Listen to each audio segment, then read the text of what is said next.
Este hombre que ustedes ven aquí es Tim Berners-Lee, el creador de la web y de HTML. Voy a contar la historia mediante una línea del tiempo, ¿ok? En 1989 inicia Tim Berners-Lee su desarrollo del primer sitio web, ¿sí? En 1991 se lanza el primer sitio web en el mundo, ¿sí? Era un sitio web, o sea, feo, sí, pues es feo, no había ni estilos, pero ya contenían links, ¿sí? Ya contenía ese término web, ¿ok? Ya era una web, ya se conectaba entre sí los links, ¿sí? Y en 1992 se lanza HTML como lenguaje.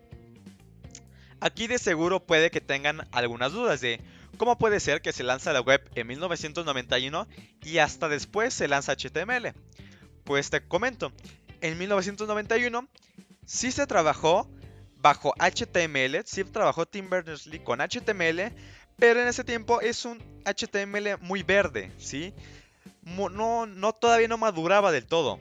Entonces se toman un año para poder corregir errores, bugs, pasar mediante pruebas y por fin lanzar en 1992 HTML como lenguaje. Después, en 1994, 2 años después del lanzamiento de HTML, se crea la W3C, ya que en esos 2 años cada quien hacía el HTML que le pegaba su regalada gana, ¿sí? Y aquí voy a contar una historia curiosa, y es que en ese tiempo una de las compañías más odiadas en la tecnología era Microsoft. Y no porque no hiciera las cosas bien, sino que hacía unas acciones malas, era malvado. De ahí sale el lema de Google en ese tiempo, que hace poco el de Google año pasado cambió, que el lema de Google era Don't be evil, no seas malo, no seas malvado, ¿sí? Y esa era una pedrada hacia Microsoft, ya que él estaba casi acusado de un monopolio, ¿sí? Algo más o menos por lo que está pasando Facebook, casi se está repitiendo la historia, ¿sí? Pero bueno, se crea la W3C, ya que para cubrir estas compañías que escribían el HTML que les pegaba su regalada gana, ¿sí? La W3C es algo así como cuando tú haces tus exámenes de Cambridge de inglés, que te dice cómo deberías de escribir tal oración, cómo deberías de hablar, cómo debería de ser tu pronunciación, o parecido a la Real Academia Española, que te dice en qué casos usar tal palabra en español, qué significa, algo parecido. La W3C, que era un sitio web donde dice, mira, estas son las etiquetas HTML, para esto sirven, así las deberías de utilizar, pero muy tú si las utilizas, pero ese es nuestro estándar, ¿sí? Luego, en 1998 se crea HTML4 y 1999 4.01. Y esta, como dato curioso, es la versión que más dura en toda la historia de HTML, ¿sí? La que más perdura, ¿ok? ¿Y por qué es importante este acontecimiento? Es porque a la par, en 1999, se lanza XHTML como lenguaje.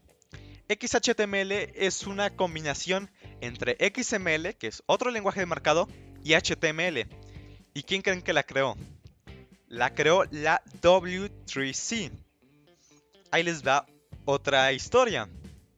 La W3C crea XHTML1 para competir directamente con HTML4 o 4.01 y ellos mismos sabían que se iba a desarrollar una versión 5 de HTML, pero antes de que eso sucediera, ellos planeaban lanzar XHTML2 y así por fin matar a HTML como lenguaje y que XHTML quedara como lenguaje definido.